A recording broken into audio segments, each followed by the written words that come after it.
Hello दोस्तों, कैसे हैं। Fitter knowledge by Arun sir YouTube channel पर आप सभी का स्वागत है। जो हमने सेशन शुरू किया था मैथ के लिए, जो कि बच्चे हाई स्कूल का इस बोर्ड परीक्षा देंगे 2022-2023 वाले, उनके लिए हम एक नया सेशन लेकर के स्टार्ट हैं। आपका जो ये चल रहा है मल्टीपल क्वेश्चन, जो आपके बहुविकल्पी क्वेश्चन आते हैं मैथ में, जिसका हमने एक वीडियो आपको दे दिया है और हम प्रश्नावली 1 का चैप्टर का डिस्कशन कर रहे हैं। किस चैप्टर का डिस्कशन कर रहे हैं? तो हम लोग प्रश्नावली जो है हमारी प्रश्नावली फर्स्ट चल रही है और ये फर्स्ट प्रश्नावली क्या है? तो ये हमारा है वास्तविक संख्या। क्या है? ये हमारा वास्तविक संख्या है, रियल नंबर है। वास्तविक संख्या के हम क्वेश्चन देख रहे थे। हमने 15 क्वेश्चन कर लिया था। 15 क्वेश्चन के बाद के क्वेश्चन लेकर के हम आभारी हैं। आगे अभी तक अगर आपने हमारे चैनल को सब्सक्राइब नहीं किया है तो आप चैनल को सब्सक्राइब कर लें, जिससे आपको हर वीडियो का नोटिफिकेशन मिलता रहे और आपको पढ़ने में कोई कठिनाई ना हो। याद रखें कि आपके बोर्ड के एग्जाम के लिए यह वीडियो बहुत ही महत्वपूर्ण होने वाला है। चलिए तो हम अगला क्वेश्चन 16 नंबर क्वेश्चन देखते हैं। 16 नंबर क्वेश्चन क्या कह रहा है देखेंगे। 16 नंबर क्वेश्चन कर रहा है 8 पे पावर 0 गुणे 2 पे पावर 0 बराबर क्या होगा। इसका मान हमसे पूछ रहा है। ऑप्शन में दिया हुआ है, ए ऑप्शन क्या दिया है 0, दूसरा ऑप्शन क्या दिया है 1, तीसरा ऑप्शन क्या दिया है, ध्यान देंगे, ये है 16 और चौथा ऑप्शन क्या दिया है, ये दिया है 4। याद रखेंगे, एक फार्मूला याद रखेंगे कि अगर किसी पे घात 0 होता है तो उसका मान हमेशा 1 होता है। जैसे अगर मान लीजिए 125 है, इस पे घात अगर 0 है तो इसका मान क्या होगा? इसका मान हमेशा 1 होता है। मतलब यहां पर बात लिख लेंगे, अगर किसी भी संख्या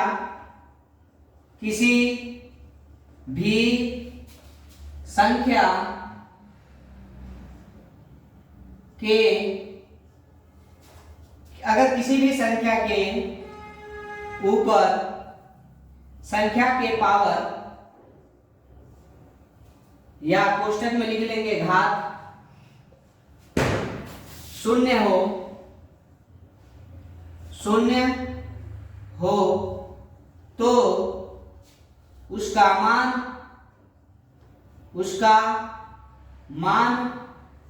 हमेशा 1 होता है। याद रखेंगे, अगर किसी भी संख्या के पावर या घात 0 हो तो उसका मान हमेशा 1 होता है।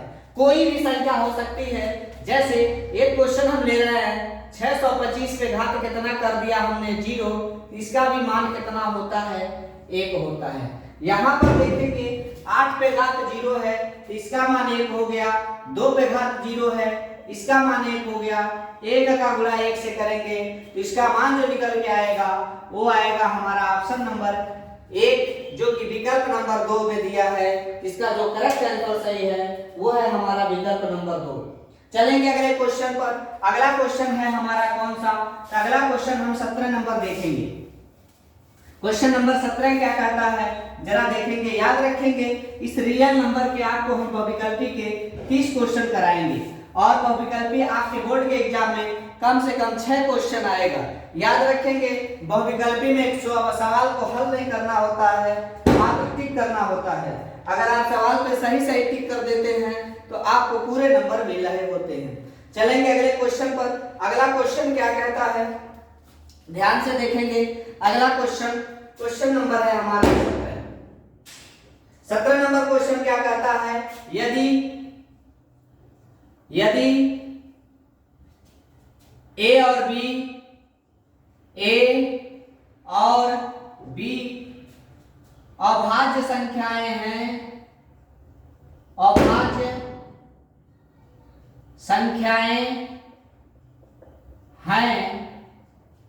यदि ए और बी अभाज्य संख्याएं हैं तो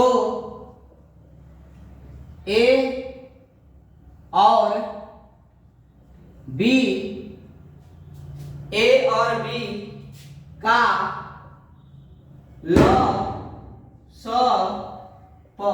लघुत्तम समापवर्तक है। मतलब लिखा है कि यदि a और b अभाज्य संख्याएं हैं तो a और b का लॉस ऑफ कितना होगा। पहला ऑप्शन दिया है a, दूसरा ऑप्शन दिया है b, तीसरा ऑप्शन क्या दिया है a b, और चौथा ऑप्शन जो दिया है वो दिया है a बटा में b। ध्यान रखेंगे यदि कोई भी दो अभाज्य संख्याएं हैं और उनका आपसे लघुत्तम समापवर्तक पूछे तो उन दोनों संख्याओं का गुणा होता है। क्या होता है? उन दोनों संख्याओं का गुणा होता है। लिख लेंगे, यदि कोई दो अभाज्य संख्याएं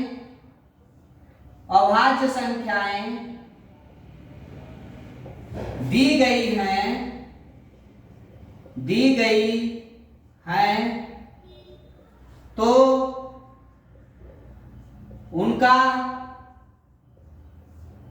तो उनका एलसीएम लोअर कॉमन मल्टीप्लिकेशन, उनका गुणनफल एलसीएम हमेशा उनका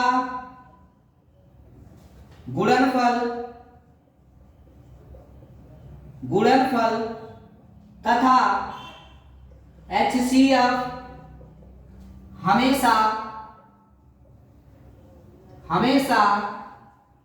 एक होता है।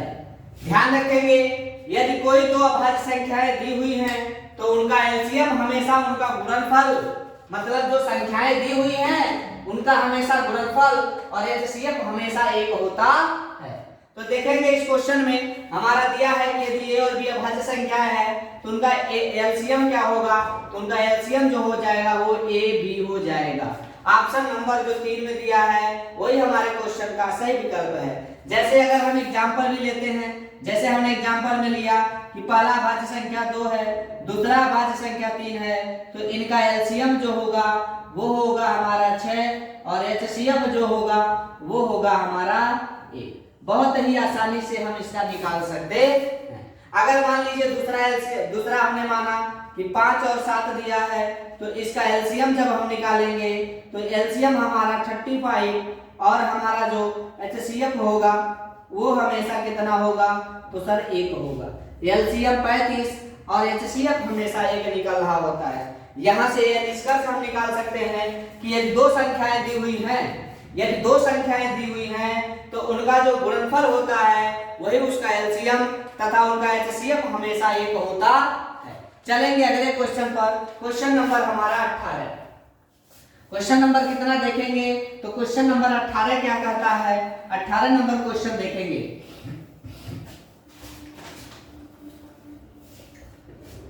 क्वेश्चन नंबर 18 क्या कह रहा है कि निम्नलिखित में से कौन अभाज्य संख्या है। 18 नंबर क्वेश्चन देखेंगे।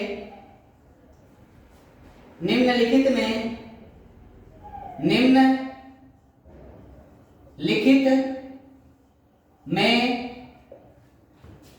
कौन अभाज्य संख्या है, कौन अभाज्य संख्या है। निम्नलिखित में से कौन अभाज्य संख्या है, ये क्वेश्चन है। ऑप्शन क्या क्या दिए हुए हैं। पहला ऑप्शन दिया है 15, दूसरा ऑप्शन क्या दिया है 23, तीसरा ऑप्शन क्या दिया है 12 और चौथा ऑप्शन क्या दिया है 75। याद रखेंगे निम्नलिखित में से कौन सा अभाज्य संख्या है, ये क्वेश्चन आपसे पूछ रहा है। हमने आपको बता रखा है कि 1 से 100 तक अभाज्य संख्या टोटल 25 होता है, 1 से 50 तक आपका 15 होता है, 50 से लगाए 100 तक जो होता है वो हमारा 10 होता है। अगर टोटल अभाज्य संख्याओं की संख्या देखें हम तो आपकी अभाज्य संख्याएं टोटल 25 होती हैं। यहाँ हम लिख दे रहे हैं, आप सभी लोग लिख लेंगे। पहली अभाज्य संख्या सबसे छोटी 2, 2 के बाद से 3, 3 के बाद से 5, 5 के बाद से 7, 7 के बाद से 11, 11 के बाद से 13, 13 के बाद से 17, 17 के बाद से 19, 19 के बाद से 23, 23 के बाद से 29, 29 के बाद से 31, 31 के बाद से 37, 37 के बाद से 41, 41 के बाद से 43, 43 के बाद से 47। एक बार जरा काउंट कर लेंगे, 1 2 3 4 5 6 7 8 9 10 11 12 13 14 15। अगला देखेंगे तो अगला हमारा क्या हो जाएगा 53, 53 के बाद से 59, 59 के बाद से 61, 61 के बाद से अगर चले तो 67, 67 के बाद से चले 71, 71 के बाद से 73, 73 के बाद से 79, 79 के बाद से 83, 83 के बाद से 89, 89 के बाद से 90, 91, 93, 91 नहीं 93, 97। जरा एक बार काउंट कर लेंगे, 1 2 3 4 5 6 7 8 9 10। तो याद रखेंगे ये हमारी टोटल जो है 1 से लगाए 100 तक अभाज्य संख्या है। क्या हमने लिखा है, हमने बहुत ही आपके लिए महत्वपूर्ण चीज लिखा है कि ये टोटल हमारी 1 से लगाए 1 से 100 तक अभाज्य संख्या, 1 से 100 तक क्या है अभाज्य संख्या। आपके एग्जाम के व्यू से बहुत ही महत्वपूर्ण है ये। सबसे छोटी अभाज्य संख्या आपसे अगर क्वेश्चन आए कि सबसे छोटी अभाज्य संख्या बताइए तो याद रखिएगा सबसे छोटी अभाज्य संख्या 2 होती है और 2 अंकों की सबसे बड़ी अभाज्य संख्या जो होती है वो हमारी कितनी होती है 97 होती है। तो याद रखेंगे 2 3 5 7 11 13 17 19 23 29 31 37 41 43 47 53 59 61 67 67 71 73 79 83 89 97। ये टोटल जो है हमने अभाज्य संख्या के बारे में बताया है। तो याद रखेंगे यहाँ पर देखेंगे अभाज्य के बारे में एक बात बहुत ही महत्वपूर्ण है कि जिन संख्याओं का हम 2 से ज्यादा गुणनखंड नहीं कर सकते हैं वो संख्याएं हमेशा अभाज्य संख्याएं होती हैं। अभाज्य संख्या की एक बात और याद रखेंगे कि ऐसी संख्याएं जो अपने और 1 से कट रही होती हैं उन सभी संख्याओं को अभाज्य संख्या कहते हैं। अभाज्य संख्याओं का 2 से ज्यादा गुणनखंड नहीं हो सकता है। इसका जो करेक्ट आंसर सही है वो है हमारा 23। क्या है 23। जैसे 15 का अगर गुणनखंड करे जाए तो 3 गुणे 5 गुणे 1 गुणे 15 हो सकता है, इसलिए ये नहीं होगा। 12 का हो सकता है, 2 छक्के 12 हो सकता है, 4 तिहाई 12 हो सकता है, तो ये भी नहीं हो सकता है। 15 25 75 होता है, ये भी नहीं हो सकता है। इसलिए करेक्ट आंसर जो है वो है 23। चलेंगे अगले क्वेश्चन पर। क्वेश्चन नंबर हमारा है 19। कौन सा क्वेश्चन नंबर है? तो क्वेश्चन नंबर है हमारा 19। देखेंगे 19 नंबर क्वेश्चन क्या कह रहा है।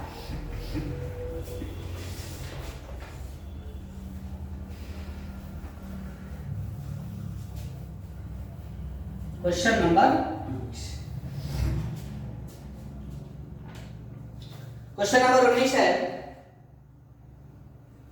निम्नलिखित में से कौन सा परिमेय संख्या है? 19 नंबर क्वेश्चन,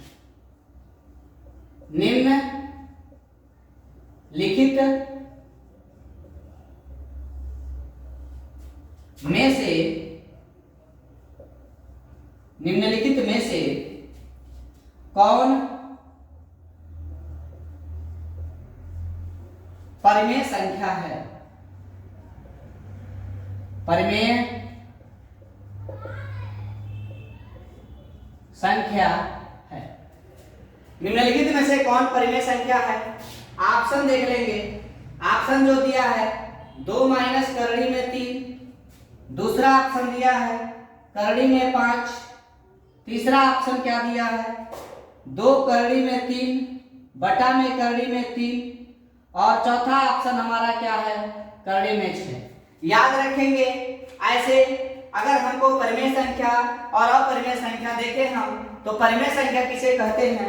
ऐसी संख्याएं जिनको p बटा q के रूप में आप लिख सकते हैं उसे परिमेय संख्या कहते हैं। जिसे p बटा q के रूप में लिखा जा सकता है उसे क्या कहते हैं? परिमेय संख्या। लेकिन परिमेय संख्या में एक बहुत अच्छी क्वालिटी होती है कि ये जो होता है अंडर रूट वाला चीज नहीं होता है, मतलब जिसका आप वर्गमूल निकाल सकते हैं वो हमारा परिमेय संख्या होता है। लेकिन जितने चीज वर्गमूल जिसका हम लोग नहीं निकाल सकते हैं या जो चीज अंडर रूट में होता है उसको हम अपरिमेय संख्या कह रहे होते हैं। या जिसको p बटा q के रूप में नहीं लिखा जा सकता है उसको अंडर रूट कहते हैं, उसको अपरिमेय संख्या कहते हैं। तो इसमें हमें परिमेय संख्या छांटना है। यहाँ पर देखेंगे करनी में 3, इसको हम हल नहीं कर सकते हैं, तो ये हमारा अपरिमेय है। क्या है हमारा? ये हमारा अपरिमेय है। अगर ये देखें ये भी अंडर रूट में है, इसका भी मान हम नहीं निकाल सकते हैं, तो ये हमारा अपरिमेय है। और ये देखें करड़ी से करड़ी खत्म हो जाएगा, क्या आएगा 2, इसको लिख सकते हैं 2/1, इसलिए ये हमारा क्या है? परिमेय संख्या है। और यही हमारे दिए गए का क्या है? विकल्प है। करड़ी में 6 में देखें तो ये भी हमारा अपरिमेय संख्या है, अपरिमेय संख्या है। याद रखेंगे ये तीनों में आपका विकल्प में जो पहला विकल्प, दूसरा विकल्प और चौथा विकल्प है, ये तीनों विकल्प अपरिमेय है। और विकल्प नंबर 3 जो है वो हमारा क्या है? तो वो हमारा परिमेय है। चलेंगे अगले क्वेश्चन में। परिमेय और अपरिमेय का चर्चा हम पीछे वाले वीडियो में कर चुके हैं। जो लोग नहीं देखे हैं वो जाकर के पिछला वीडियो देख करके अपना परिमेय और अपरिमेय का बात क्लियर कर लें, क्योंकि परिमेय और अपरिमेय आप अगर नहीं जानते हैं तो इस सवाल को करना आपके लिए मुश्किल होगा। चलेंगे अगले क्वेश्चन पर। क्वेश्चन नंबर हमारा क्या है? 20। कौन सा क्वेश्चन नंबर है? तो हमारा क्वेश्चन नंबर है 20। चलेंगे 20 नंबर क्वेश्चन क्या कह रहा है? लिखा है यदि 65 तथा 117 का मौसों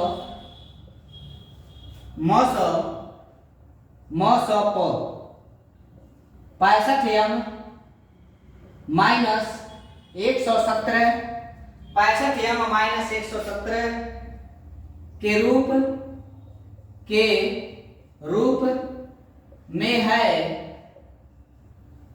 में है तो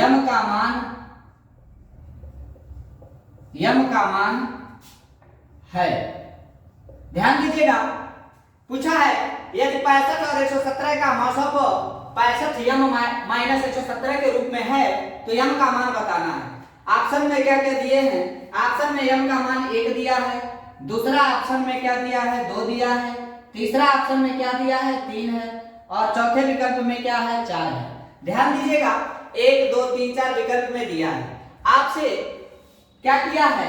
सवाल में लिखा है 65 और 117 का मौसों को 65m माइनस 117 के रूप में है। तो याद रखेंगे सबसे पहले हमें 65 और 117 को अगर देखें तो 13 5 65 होता है। 117 को देखें तो 13 9 कितना होता है? 117 होता है। 13 9 कितना होता है? 117। एचसीएफ क्या होता है? वो बड़ा से बड़ा फैक्टर जो दोनों में क्या हो? कॉमन हो। तो हम देखेंगे ये 13 दोनों में है, इसलिए एचसीएफ कितना निकल जाएगा? एचसीएफ हमारा 13 निकल गया। लेकिन उसने कहा है कि जो आपका मौसों को है, जो एचसीएफ है वो 65m माइनस 117 है। तो यहां से हम लिख सकते हैं कि 13 बराबर में 65m माइनस 117। अगर दोनों में देखें तो इसमें भी 13 कॉमन है, क्योंकि इसको 13 गुणे में 5m लिख सकते हैं, माइनस 13 गुणे में 9 लिख सकते हैं। अगर देखें तो दोनों में 13 कॉमन हो जाएगा, यहां से 5m माइनस में 9 बचेगा। अगर यहाँ पर देखें तो ये 13, इस 13 से ये 13 कैंसिल हो गया, तो 1 बराबर में 5m माइनस में 9। याद रखेंगे 9 को इधर ले आएंगे तो 5m बराबर में 10, 5 से काट देंगे 5 दूना 10, यहाँ से m का मान कितना निकल जाएगा? तो m का मान हमारा 2 निकल जाएगा। m का मान कितना निकल जाएगा? तो m का मान हमारा 2 निकल जाएगा। वैसे भी अगर देखें तो 65m m का मान जब 2 आया तब 65 60 दूना 120, 130 हो गया। 117 घटा लेंगे तो कितना बचेगा? ये हमारा 13 बच रहा होता है। तो m का मान हम ऐसे विकल्प से भी चेक करते हैं, तो m का मान अगर रख लीजिए और वो हमारे एचसीएफ के बराबर हो जा रहा है तो वही m का मान हो जाएगा। m का मान अगर आप 2 रखते हैं तो 65 का गुणा 2 से करेंगे 130 हो जाएगा, 117 घटा देंगे 13 बचेगा, वही हमारा क्या होता है? एचसीएफ होता है। तो देखेंगे इस क्वेश्चन का जो करेक्ट आंसर सही है वो है हमारा विकल्प नंबर 2। क्या है? विकल्प नंबर 2 ऑप्शन सही है। चलेंगे अगले क्वेश्चन पर। क्वेश्चन नंबर हमारा क्या है? तो क्वेश्चन नंबर हमारा 21। कितना नंबर क्वेश्चन है? क्वेश्चन नंबर हमारा 21 है।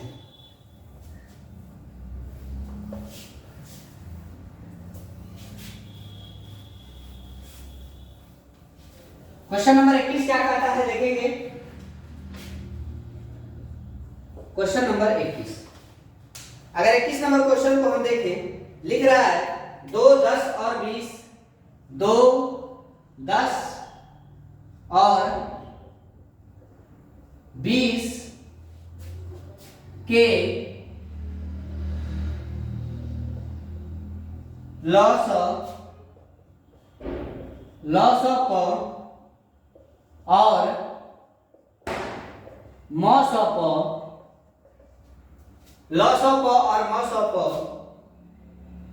का अनुपात है।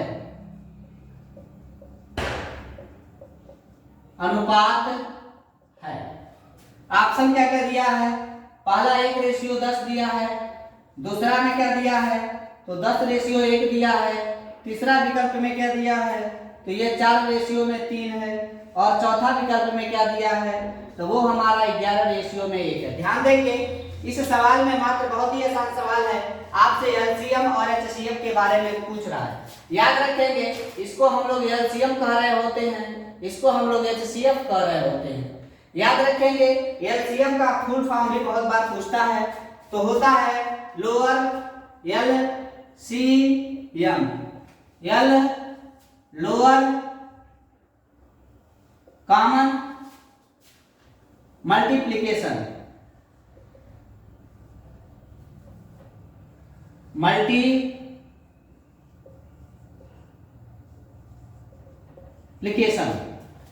Lower common multiplication. और एचसीएफ का फुल फॉर्म क्या होता है? एचसीएफ हायर कॉमन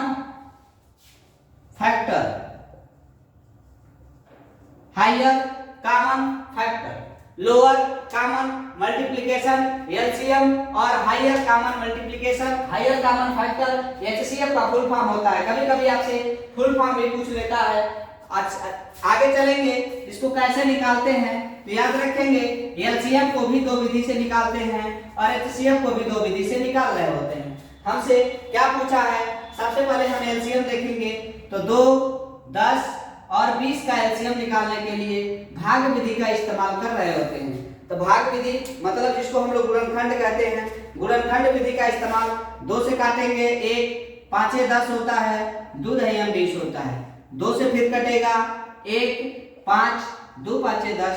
इसको तब तक हम विभाजित करते हैं जब तक कि हमें सबके नीचे कितना न मिल जाए, 1 न मिल जाए। अब हमारा एलसीएम जो निकल के आ गया वो हमारा हो गया एलसीएम बराबर में 2 गुणे में 5, 4 5 कितना होता है 20। हमारा कितना निकल जाएगा? ये हमारा निकल के आ गया 20। कितना निकल के आ गया? हमारा निकल के आ गया 20। आगे चलेंगे एचसीएफ निकालने के लिए, तो एचसीएफ हमारा कितना है? हमारे पास है 2 को क्या लिख सकते हैं 2 गुणे में 1, 10 को क्या लिख सकते हैं 2 गुणे में 5, 20 को क्या लिख सकते हैं 2 गुणे में 5। अगर हम देखें एचसीएफ तो वो बड़ा से बड़ा फैक्टर जो सब में कॉमन हो, तो वो हमारा सब में कॉमन क्या है? मात्र 2 है, तो 2 कॉमन है, इसलिए इससे एचसीएफ कितना हो जाएगा 2। हमसे क्या पूछा है? हमसे पूछा है एलसीएम और एचसीएफ का अनुपात बताइए। तो यहाँ लिख सकते हैं कि एलसीएम बटे में एचसीएफ बराबर एलसीएम 20 निकला है, एचसीएफ 2 निकला है। अगर इसको हम विभाजित करें तो यह हमारा निकल के आ जाएगा 10/1 बराबर 10:1, जो कि विकल्प नंबर किसमें दिया है? तो विकल्प नंबर 2 में दिया है। तो हमारे जो आंसर होगा वो होगा 10:1। अगर जिस भी लड़के को भाग विधि से और आपकी गुणनखंड विधि से वर्गमूल नहीं निकालने नहीं आता है, एचसीएफ एलसीएम निकालने नहीं आता है, तो आगे हम एक वीडियो इसका बना देंगे कि एलसीएम और एचसीएफ कैसे आप निकाल रहे होते हैं। याद रखेंगे बहुत ही आसान होता है ये गुणनखंड विधि। 2 से हमने विभाजित किया, 2 एक बार गया, 2 5 10, 2 दहिया 20, 2 से फिर काटा, 5 10 हो गया, 5 बचा, 5 से दोनों कट गया, 2 दूना 4 5 20 हो गया। मतलब वह बड़ा से बड़ा गुणनखंड वो है जो इन सारी संख्याओं को काट देता है। तो आगे चलेंगे, एचसीएफ क्या होता है, वह बड़ा से बड़ा गुणनखंड जो सब में भाग क्या करते चला जाए, तो उसको हम एचसीएफ कर रहे होते हैं। तो यहाँ पे जो हमारा आंसर आया वो 10:1 आया। चलेंगे अगले क्वेश्चन पर। अगला क्वेश्चन क्या है, अगला क्वेश्चन है हमारा क्वेश्चन नंबर 22। कौन सा क्वेश्चन नंबर है, तो हमारा क्वेश्चन नंबर है 22।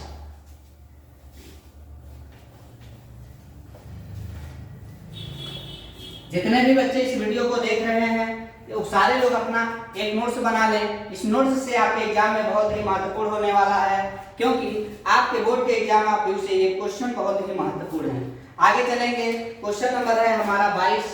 क्वेश्चन नंबर कौन है, तो क्वेश्चन नंबर है हमारा 22। देखेंगे क्वेश्चन 22 क्या कह रहा है। सबसे छोटी भाज्य संख्या, सबसे छोटी भाज्य संख्या, सबसे छोटी भाज्य संख्या और सबसे छोटी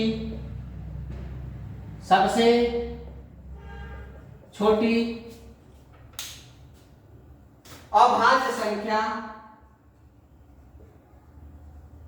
अभाज्य संख्या का मौसोपो कितना होगा, कितना होगा। ऑप्शन देखेंगे, पहला ऑप्शन है 1, दूसरा ऑप्शन है 2, तीसरा ऑप्शन है 4 और चौथा ऑप्शन है कोई नहीं। ध्यान देंगे, क्वेश्चन में लिखा है कि सबसे छोटी भाज्य संख्या और सबसे छोटी अभाज्य संख्या, सबसे छोटी अभाज्य संख्या के बारे में आपसे पूछ रहा है। तो याद रखेंगे, सबसे छोटी जो भाज्य संख्या होती है, यहां लिख लेंगे सबसे छोटी भाज्य संख्या बराबर 4। सबसे छोटी भाज्य संख्या क्या होती है, सबसे छोटी भाज्य संख्या 4 होती है और सबसे छोटी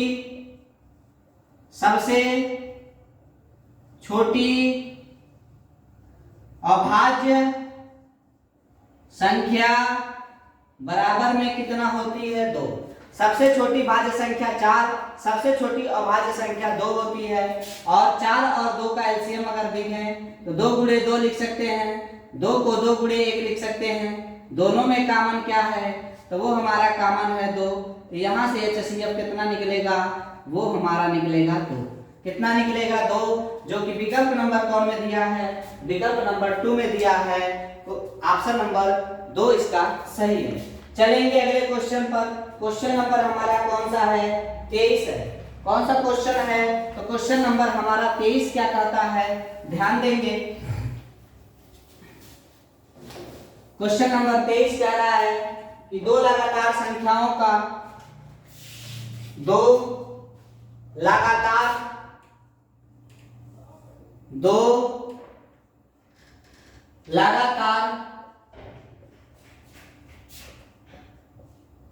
संख्याओं का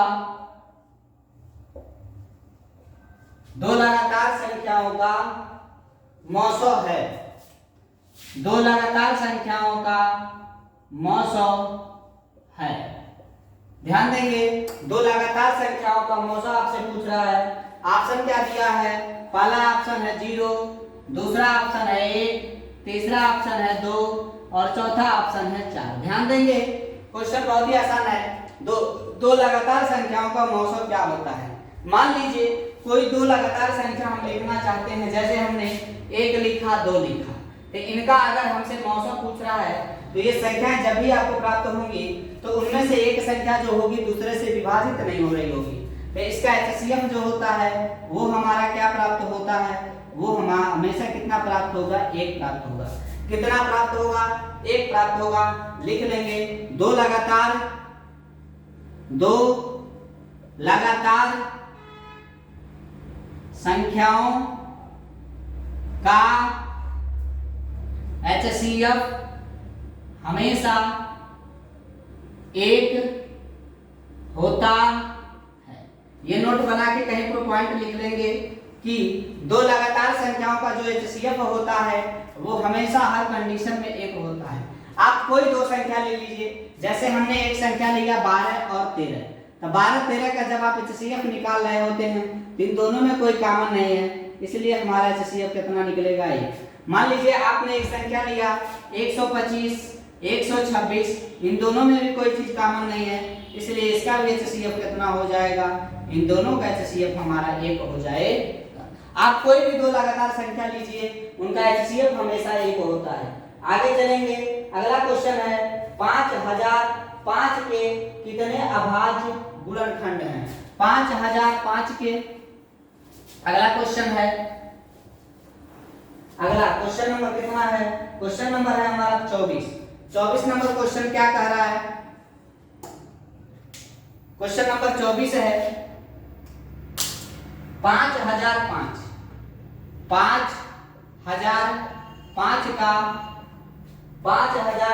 का कितने गुणनखंड, 5005 के कितने अभाज्य गुणनखंड हैं, अभाज्य गुणनखंड हैं। ध्यान देंगे, आपसे क्वेश्चन में पूछा है कि 5005 के कितने अभाज्य गुणनखंड हैं। पहला ऑप्शन क्या दिया है, पहला ऑप्शन 2 4 6 7, 2 है, दूसरा 4 है, तीसरा 6 है और चौथा जो है वो है 7। ध्यान देंगे 2 4 6 और 7 चलेंगे। तो इस क्वेश्चन को हल करने के लिए सबसे हमें पहले क्या करना पड़ेगा, 5005 का गुणनखंड करना पड़ेगा। ये किससे कटेगा, तो ये 5 से कट रहा होता है 1 0 0 5 0 0 1। आप देखेंगे ये किससे कटेगा, तो ये 7 से कट सकता है, 7 करना 7 3 0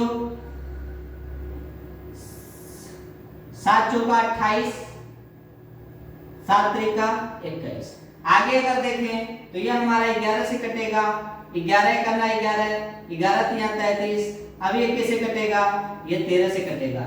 अगर देखें इस 5005 का जब हमने गुणनखंड किया तो आप 5005 को क्या लिख सकते हैं सर, इसको लिख सकते हैं 5 गुणे 7 गुणे 11 गुणे 13। ध्यान दीजिएगा 5 7 11 और 13। अगर देखें तो ये सारी संख्याएं जो लिखी हुई हैं ये सारी अभाज्य संख्याएं हैं, मतलब 5 भी अभाज्य है, 7 भी अभाज्य है, 11 भी अभाज्य है, 13 भी अभाज्य है। तो आपसे पूछा है कि कितने अभाज्य गुणनखंड हैं, तो अगर इनको गिने तो 1 2 3 और 4। इसका विकल्प जो होगा वो होगा विकल्प नंबर कितना, तो विकल्प नंबर हमारा 2 सही है। आगे चलेंगे अगले क्वेश्चन पर, क्वेश्चन नंबर कितना है, क्वेश्चन नंबर 25 है। कौन सा क्वेश्चन नंबर है, तो क्वेश्चन नंबर 25 है।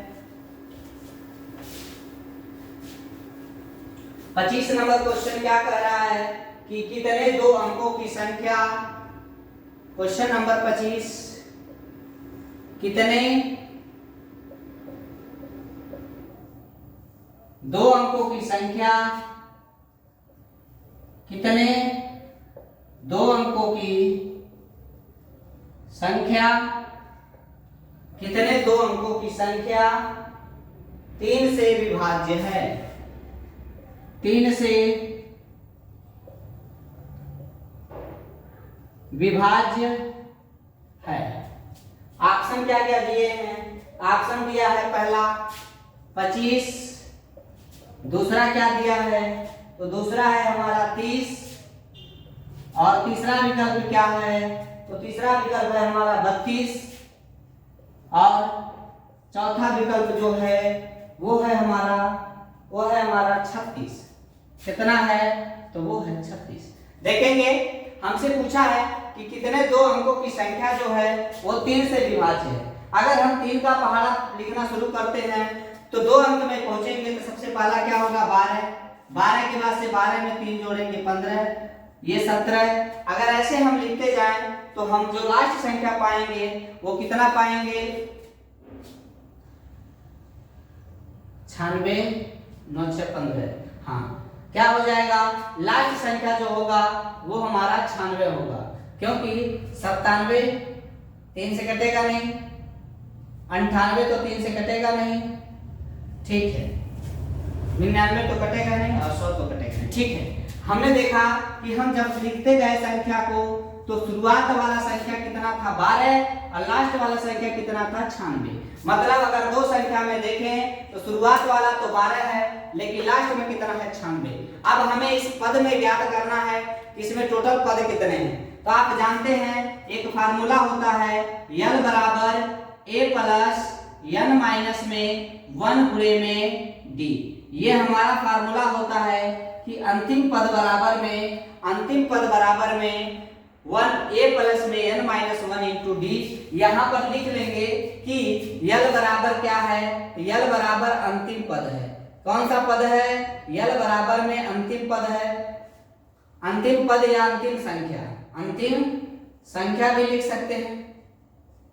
अच्छा, दूसरा चीज क्या है, a जो है ये हमारा पहला पद है, क्या है, पहला पद या पहली संख्या है, पहली क्या है, संख्या है।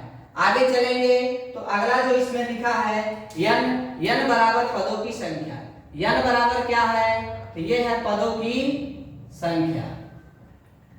अगर देखें d क्या है तो d जो है वो है सार्वधातुक, क्या है, सार्वधातुक। सार्वधातुक कैसे निकलता है तो याद रखेंगे, सार्वधातुक को निकालने के लिए हम लिख सकते हैं कि सार्वधातुक बराबर दूसरा पद माइनस पहला पद, मतलब इनके बीच का अंतर कितना है उसको हम कहते हैं दूसरा पद माइनस पहला पद। याद रखेंगे ये फार्मूला जो है वो हमारा समांतर श्रेणी का है, आईए सिलेबस से आपके हटा दिया गया है, लेकिन हो सकता है आपसे एक आध क्वेश्चन इससे पूछ सकता है। तो बहुत सिंपल सा चीज है कि अंतिम पद बराबर a plus n minus 1 into D.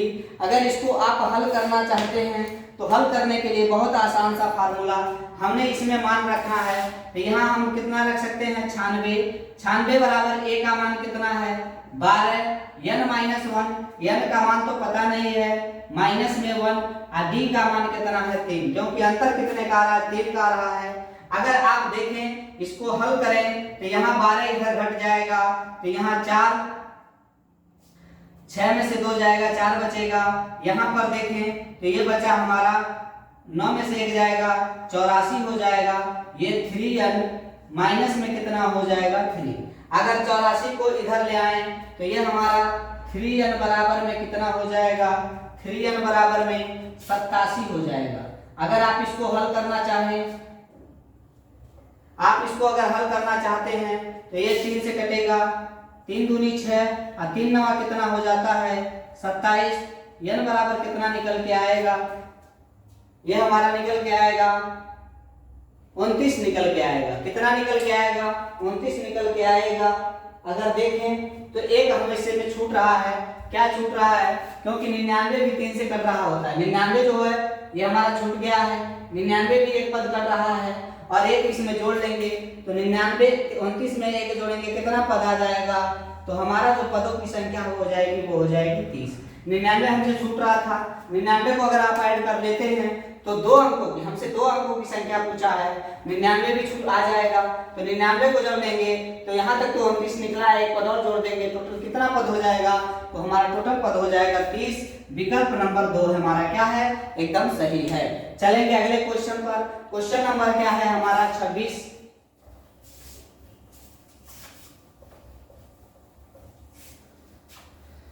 देखेंगे क्वेश्चन नंबर है हमारा 26 नंबर क्वेश्चन क्या कह रहा है, 26 नंबर क्वेश्चन कह रहा है दो संख्याओं का गुणनफल, दो संख्याओं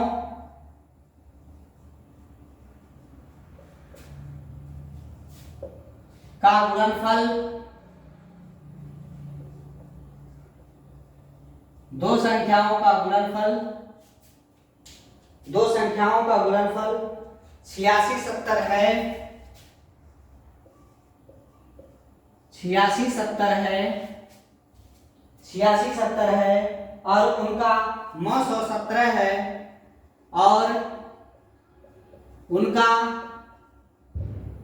917 है, 17 है, तो उनका 900 होगा, तो उनका 900 होगा। ध्यान देंगे, हमसे क्वेश्चन में पूछा है कि दो संख्याओं का गुणनफल 8670 है तो उनका 917 है तो उनका 900 होगा। ऑप्शन क्या क्या दिए हैं? पहला ऑप्शन है 102, दूसरा ऑप्शन क्या है? दूसरा ऑप्शन है 85, तीसरा ऑप्शन 107 और चौथा जो विकल्प है वो है हमारा 510।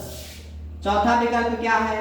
वो है 510। ध्यान देंगे, आपसे क्वेश्चन में दो संख्याओं का गुणनफल दिया है, उनका 917 दिया है, उनका 900 पूछ रहा है। आप जानते हैं कि पहली संख्या, फार्मूला जानते हैं आप, पहली संख्या गुणे दूसरी संख्या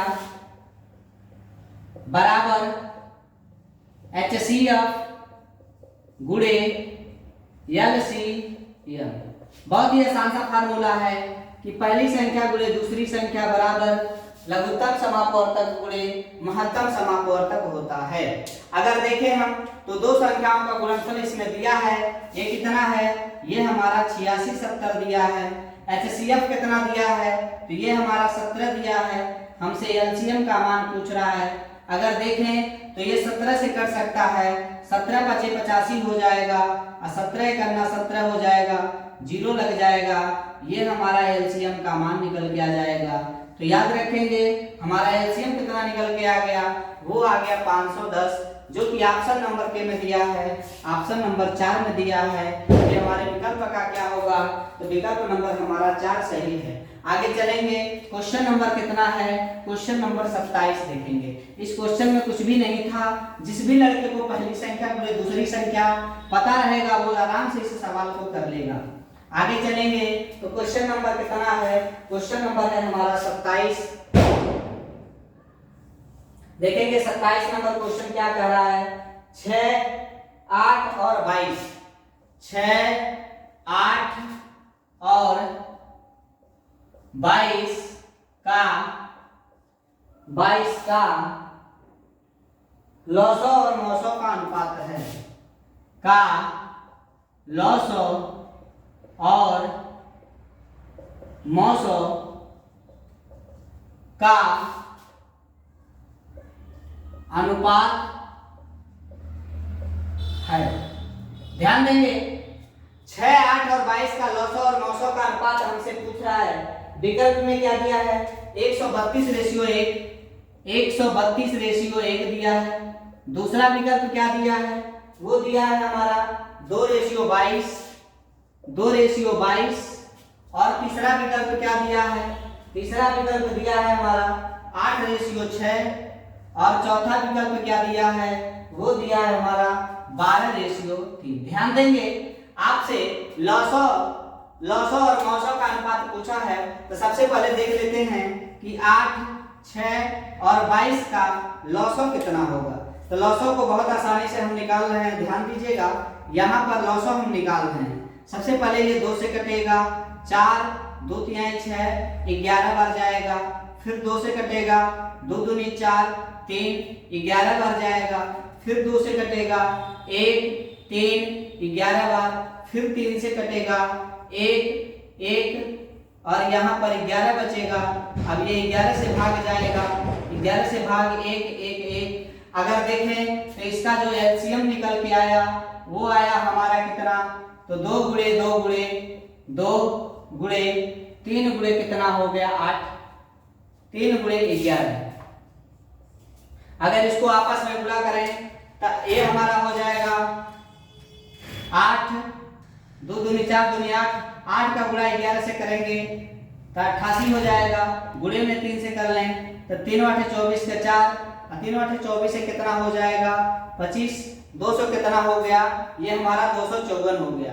अगर देखें आप 3 × 8 = 24 को 4, 3 बटे 24 से कितना हो जाएगा 24 एक 3 बटे 24 के 4 हाथ लगा दो 3 बटे 24 दो कितना होता है 26 264 हो गया। अगर देखें हम एलसीएम कैसे निकालेंगे एचसीएफ। अब हमसे एचसीएफ कैसे निकलेगा तो 6 बराबर लिख सकते हैं 2 गुणे में 3 8 बराबर क्या लिख सकते हैं 2 गुणे 2 गुणे 2 अब 22 बराबर क्या लिख सकते हैं 2 गुणे में 11। अगर देखें तो सब में कॉमन क्या है सब में कॉमन हमारा 2 है तो हमारा एचसीएफ कितना हो जाएगा ये हो जाएगा 2। हमसे क्या पूछा है हमसे दोनों का अनुपात पूछा है मतलब एलसीएम बटे में आपको एचसीएफ निकालना है। ध्यान देंगे अगर इसको आप देखें तो इसको अगर हल करें तो एचसीएफ हमारा एलसीएम हमारा 264 अब बटा में कितना है 2। अगर 2 से 1 कटेगा 264 ऊपर है इसको आप कितना लिख सकते हैं तो 2 1 2 2 3 6 2 2 4 बटा में कितना 1। तो ये जो हमारा अनुपात निकलेगा 132 रेशियो कितने का निकलेगा 1 का निकलेगा जो कि विकल्प नंबर किसमें दिया है तो विकल्प नंबर हमारा पहला विकल्प क्या है बिल्कुल 100% सही है। एलसीएम को ध्यान से देखिएगा हमने 2 से काटा 2 चौका 8 2 3 6 2 से काटा 11 2 से काटा 2 2 4 3 11 2 से काटा तो 2 खत्म हो गया 3 3 से काटा 3 खत्म हो गया 11 से काटा तो सब खत्म हो गया 2 2 4 2 8 8 का गुणा 11 से कर दिया 88 3 से गुणा किया 264 निकल गया। एलसीएम जब निकालने का 6 का गुणनखंड किए 2 गुणे 3 8 का किए 2 गुणे 2 गुणे 2 22 का 2 गुणे 11 तीनों में कॉमन क्या है तो तीनों में कॉमन हमारा 2 है इसलिए हमारा एचसीएफ क्या हो गया तो हमारा 2 हो गया। अब दोनों का अनुपात 264 बटा 2 किए 2 से इसको काट दिए 132 बटा कितना हो गया 1। आगे चलेंगे अगला क्वेश्चन है क्वेश्चन नंबर 28। क्वेश्चन नंबर कौन सा है तो हमारा क्वेश्चन नंबर है 28। देखेंगे 28 नंबर क्वेश्चन क्या कह रहा है ध्यान देंगे। क्वेश्चन नंबर हमारा है 28 नंबर कह रहा है 96 का अभाज्य गुणनखंड क्या होगा। 96 का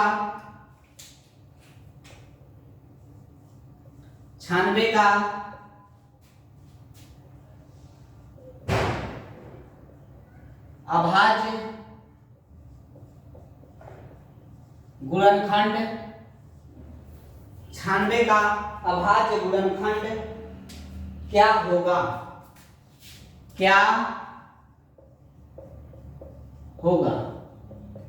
ध्यान दीजिएगा पहला ऑप्शन क्या दिया है 2 पे पावर 4 गुणे 3 पे पावर 2। दूसरा ऑप्शन क्या है 2 पे पावर 3 गुणे 3 पे पावर 3। तीसरा विकल्प क्या दिया है तीसरा विकल्प दिया है 2 पे पावर 5 गुणे 3 और चौथा विकल्प क्या दिया है वो दिया है 2 गुणे 3 पे पावर 5 2 गुणे 3 पे पावर 5। ध्यान देंगे अगर हम 96 का गुणनखंड करें 96 का अभाज्य गुणनखंड करें तो 96 सबसे पहले कैसे कटेगा 2 से कटेगा 2 चौका 8 2 8 16 फिर 2 से कटेगा के बार जाएगा तो ये हमारा 24 बार जाएगा फिर 2 से कटेगा 12 बार जाएगा फिर 2 से कटेगा 6 बार जाएगा फिर 2 से कटेगा 3 बार जाएगा 3 से कटेगा 1 बार जाएगा। तो देखेंगे अगर 2 दूनी 4 दूनी 8 दूनी 16 16 2 दूनी 4 4 4 दूनी 8 8 दूनी 16 16 दूनी 32 32 का गुणा 3 से करेंगे तो हमारा कितना हो जाएगा 32 का गुणा हमें 3 से करना है 3 दूना 6 3 त्रिका 9 96 हो जाएगा। तो हम देखेंगे इसको अगर 96 बराबर हम लिखना चाहते हैं तो 2 पे घात 1 2 3 4 5 ये 5 घात हो गया गुणे कितना हो गया 3। तो देखेंगे किस ऑप्शन में है तो ये हमारा विकल्प नंबर कौन है तो विकल्प नंबर हमारा 3 सही हो जाएगा। इस क्वेश्चन का 3 नंबर विकल्प क्या है बिल्कुल 100% सही है। आगे चलेंगे अगला क्वेश्चन क्या है अगला क्वेश्चन है क्वेश्चन नंबर हमारा कौन है क्वेश्चन नंबर है 29। क्या नंबर क्वेश्चन है क्वेश्चन नंबर हमारा 29 क्या कहता है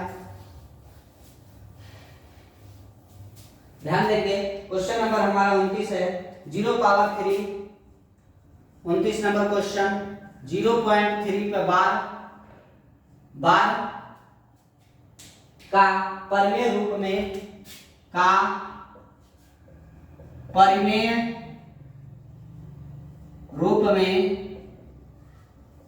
लघुत्तम रूप है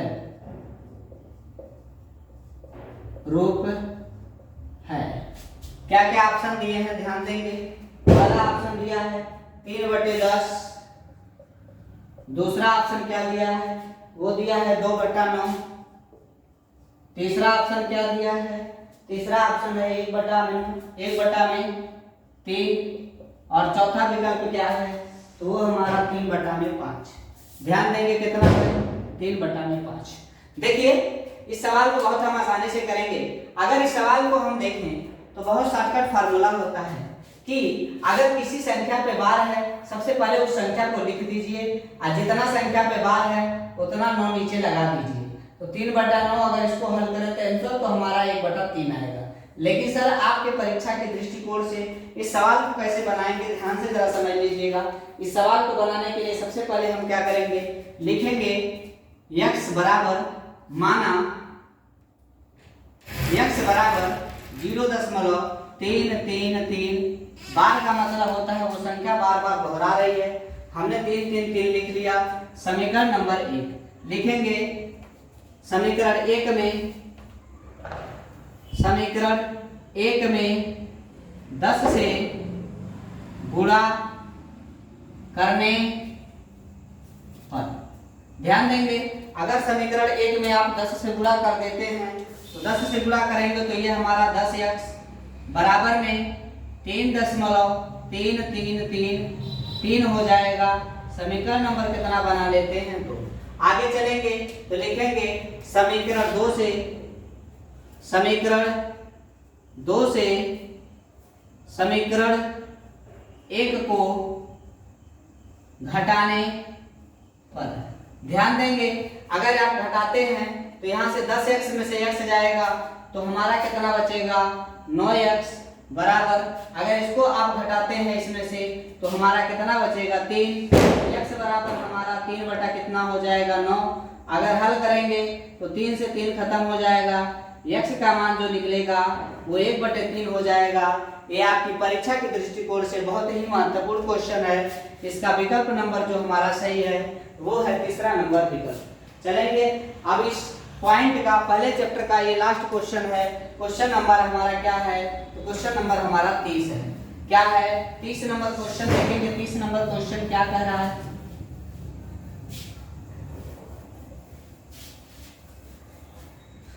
क्वेश्चन नंबर 30, ध्यान देंगे क्वेश्चन नंबर 30 क्या कह रहा है, 7 प्लस 3 करड़ी में 2, 7 प्लस 3 करड़ी में 2 है। पहला ऑप्शन परिमेय संख्या,